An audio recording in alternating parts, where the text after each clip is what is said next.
కథా స్రవంతి. దంపతుల ప్రథమ కలహము, the first dispute of a wife. కథ రచన శ్రీమతి బండారు అచ్చమాంబ గారు. వినిపిస్తున్నది పప్పు భోగారావు.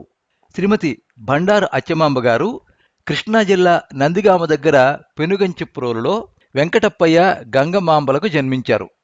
ఈమెకు 6 ఏళ్ల వయసు అప్పుడే తండ్రి చనిపోయారు. 10వ ఏటనే ఈమెకు పెళ్ళయింది. పెళ్ళయ్యే నాటికి అచ్చమాంబ ఏమీ చదువుకోలేదు.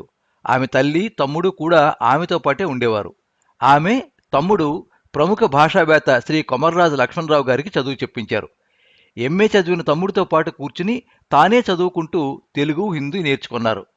1902వ సంవత్సరంలో మచిలీపట్నంలో మొదటి మహిళా సమాజం, బృందావన స్త్రీల సమాజం స్థాపించారు. చిన్న వయసులో కుమారుడు, కుమార్తె మరణించడం ఆమెకు తీవ్రమైన దుఃఖాన్ని కలిగించింది. అనాథ పిల్లల్ని చేరదీసి చదువు చెప్పించేవారు.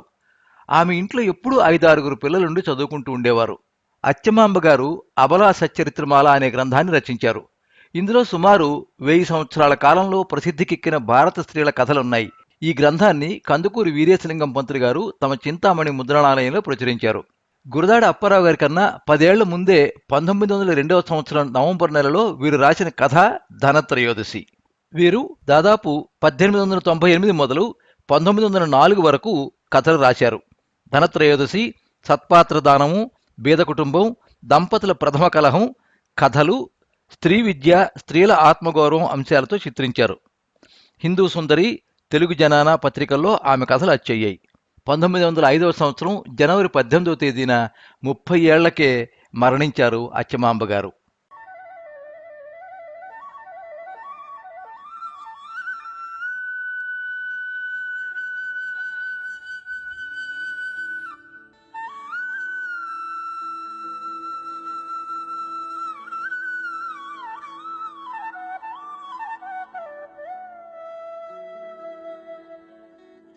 నేను పెండ్లాడిన భార్యను గాని దాసిని గాను. వివాహమాడుట వలనను భర్తకు దాసినగుదునా ఏమీ? లలిత, నీవు వెర్రిదానివా ఏమీ? ముసలిదానిని నా మాట నించుకు వినుము.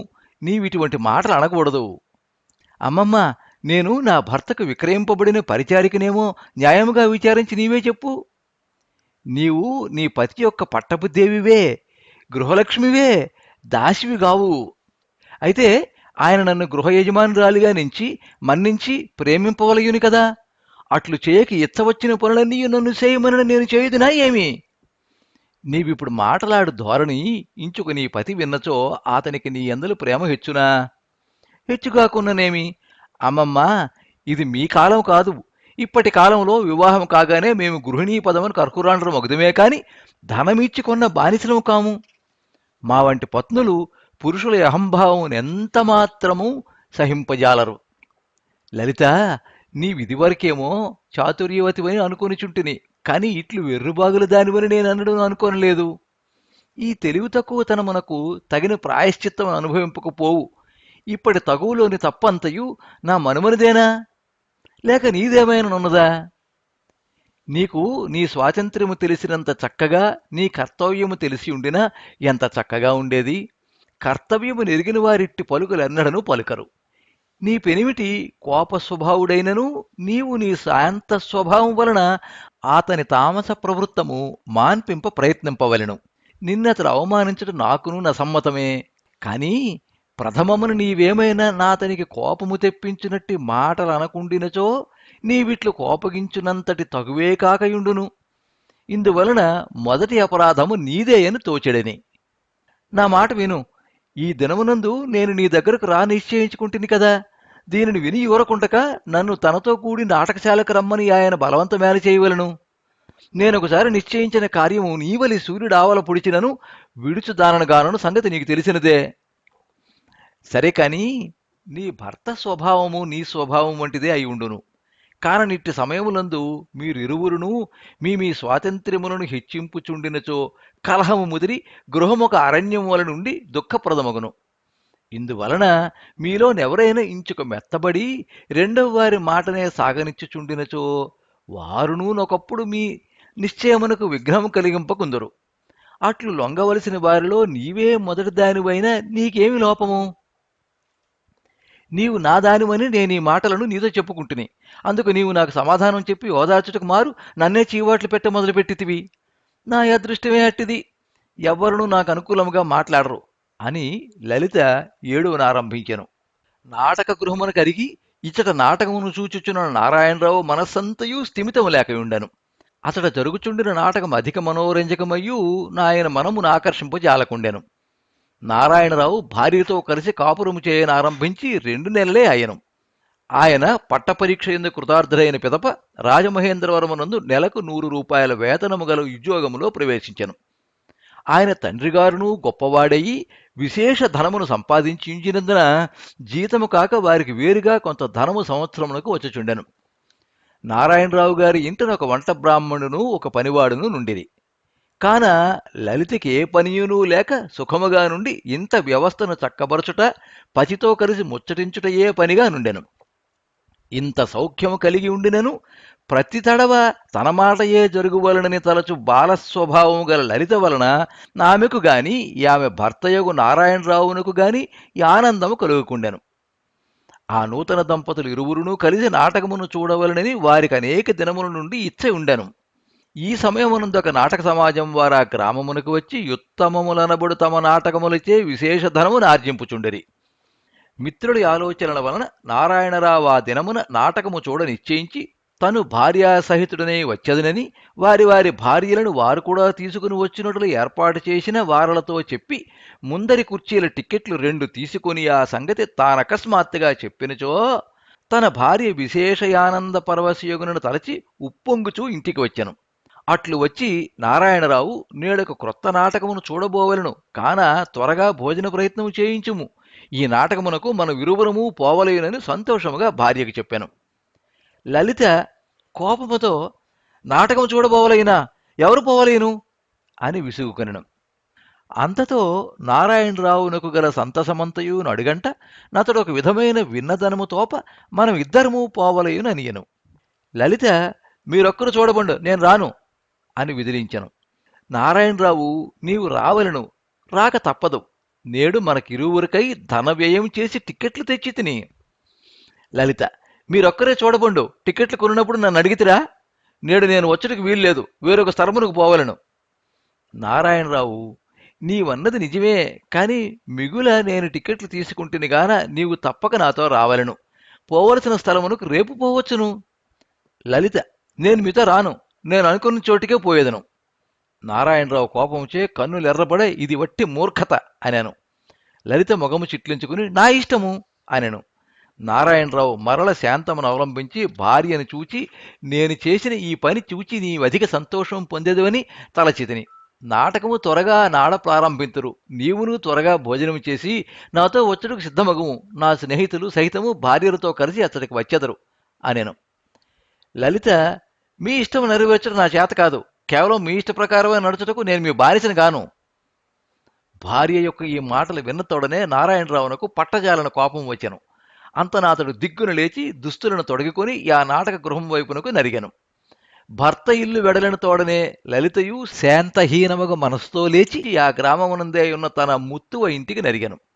అతడు నామె ముత్తువతో నాడిన సంభాషణ ఈ కథకు ప్రారంభమునే వ్రాసితిని. ముత్తువ తల్లి మాటల వలన లలితకు కలిగిన దుఃఖావేశము కొంత తగ్గిన పిదప నామెను చూచి ముత్తువ ఇట్లనియే, లలిత నేడు జరిగిన సంగతి నీకంత గొప్పదిగా కానబడకుండవచ్చును, కాని ఇదే నీకొక గొప్ప దుఃఖమునకు కారణముగునేమో. ఎవరి అపరాధమైనను తత్పరిణామం వలన ఇరువురి సుఖమునకు నాశనము కలుగుట ఇటువంటి అల్ప కారణం వలన కొన్ని సంసారములిటు కూలినో. ఎవరి అపరాధమైనను తత్పరిణామం వలన ఇరువురి సుఖమునకు నాశనము కలుగును, ఇటువంటి అల్ప కారణం వలన కొన్ని సంసారములు ఎటుల కూలెనో నీ వెరుగువా. సంసారములారి అమిత నష్టము కలిగిరు సుమా అని చెప్పునప్పటికా ముసలి పార్వతమ్మకు దుఃఖముచే కన్నుల నీరు నిండెను. వానిని దుడుచుకొని ఆమె అమ్మా లలిత, పూర్వము నీ వంటి ఒక కచ్చెపిల్ల యుండెను. దాని పెనిమిటి సుగుణ సంపదయు దృఢనిశ్చయము కలవాడు. ఆ దంపతులిరువురు మొదట కొంతకాలం ఆనందముగా నుండిరి. భార్య మాట ఎనని నాతడు అడుగు దాటక మిగుల గౌరవింపుచుండెను. కాని ఆమె మాత్రం అతడు చెప్పినదంతయు చేయకుండుటయే తన గౌరవం హెచ్చుటకు మార్గమని తలంచి ఎట్లే ప్రవర్తింపగా తుదకు అని ఆ ముసలమ్మ దుఃఖము చేత నోట మాట రాక కొంత తడ ఉండి దుఃఖము నడచుకొని ఇట్లనియను. తుదకొకసారి అతనికి నామె అవిధేయత వలన విసుగు కలిగి కోపం వచ్చి దేశాంతరం పోయెను. వారిరువురుకుని మరల నొగరికొకరు చూసుకొని భాగ్యమే కలుగకపోయెను. తుది వాక్యమునుచ్చరించినప్పుడు ఆ ముసలమ్మ అధిక దుఃఖాతిరేకం వలన గద్గద కంఠయ్యను. ఈ సంగతి వినినప్పటి నుండి లలిత మనమునందున అనేక విచార తరంగములు రానారంభించెను. అప్పుడు ఆమె పార్వతమ్మతో నా దంపతుల ఆ జన్మము నుండొరులను చూచుకొనలేదా అనెను. పార్వతమ్మ గంభీర ముద్రతో లేదు, వారెన్నడూ ఒకరినొకరు కనుకొనలేదు. లలిత వారెందుకు చూచుకొనలేదు? పార్వతమ్మ తగవు జరిగిన దినమునందాయన విరక్తి చేత నింట నిలువక కోపావేశముచే పరదేశమునకేగనించి బయలుదేరి కాశీకి పోయెను. అందుపై అతని భార్యకు మిగిలిన పశ్చాత్తాపం కలిగెను.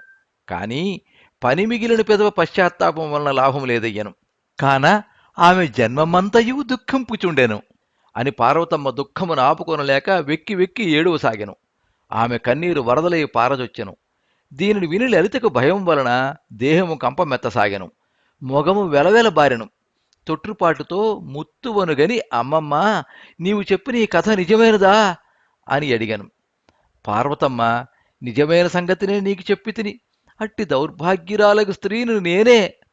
తత్పూర్వమొక ఆడుపిల్ల కలిగి ఉండినందున నేను నిన్ను గని నీకీ సంగతిని చెప్పు భాగ్యమును కంటిని.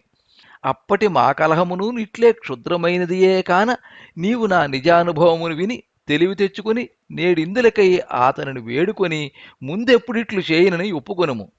నీవు నీ భర్త చెప్పిన పనిని చేయ తత్పరురాలవై ఉండినచో నాతడును నీ మాటను విని నిన్ను గౌరవించును.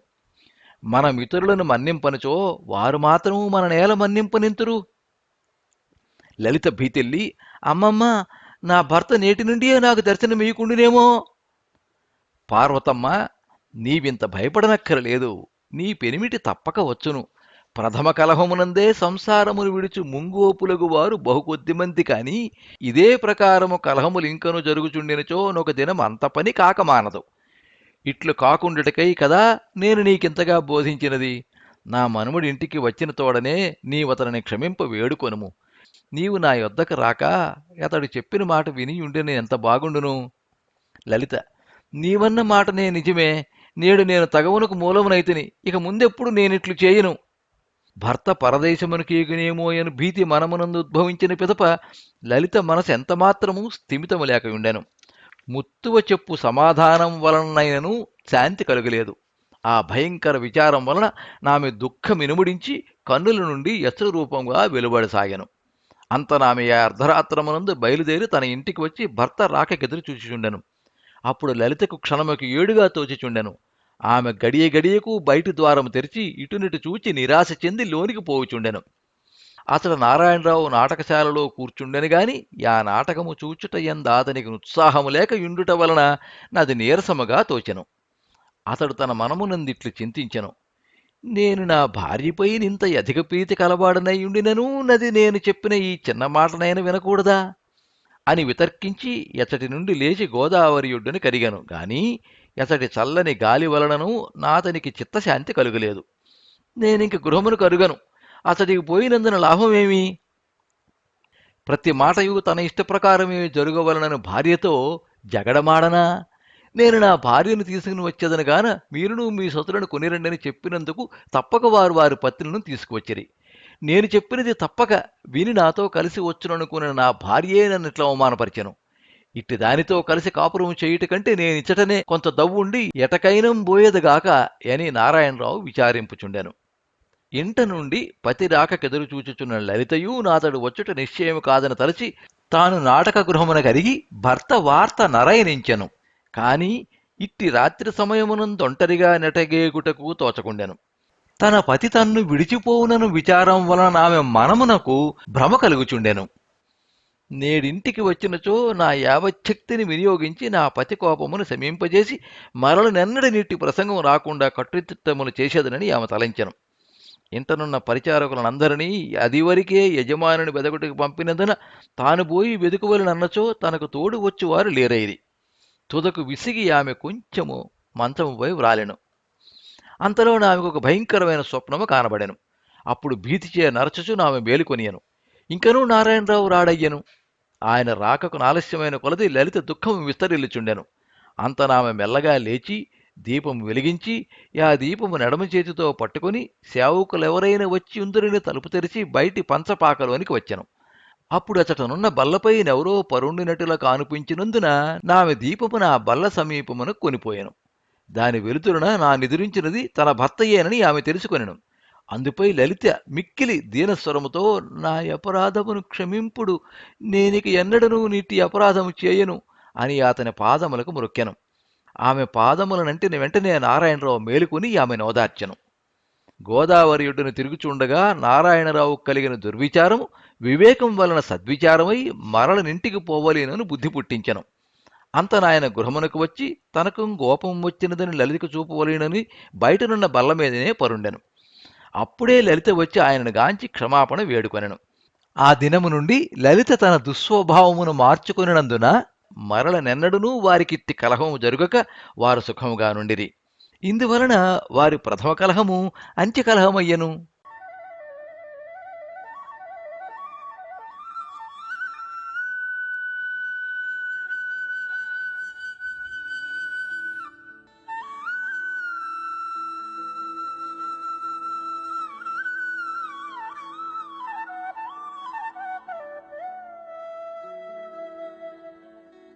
మీరింతవరకు దంపతుల ప్రథమ కలహము, the first dispute of a wife కథ విన్నారు.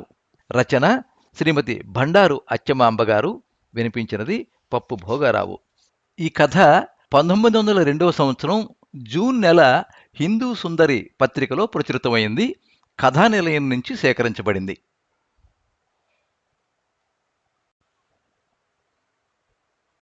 ఈ కథ మీద మీ అమూల్యమైన అభిప్రాయాన్ని కింద కామెంట్ బాక్స్లో రాయండి. ఈ వీడియోని లైక్ చేయండి, మీ మిత్రులందరికీ షేర్ చేయండి. ఇలాంటి మరిన్ని మంచి కథలు వినిపించడానికి ఈ ఛానల్ని సబ్స్క్రైబ్ చేసుకోండి. పక్కనే ఉండే బెల్ ఐకాన్ని క్లిక్ చేస్తే ఇలా అప్లోడ్ చేసే వీడియోల వివరాలన్నీ కూడా మీకు ఎప్పటికప్పుడు నోటిఫికేషన్ ద్వారా తెలుస్తాయి. ఎప్పుడు మీ అభిమానాన్ని కోరుకునే పప్పు భోగారావు. సర్వే జనాః సుఖినో భవంతు. కథా స్రవంతి.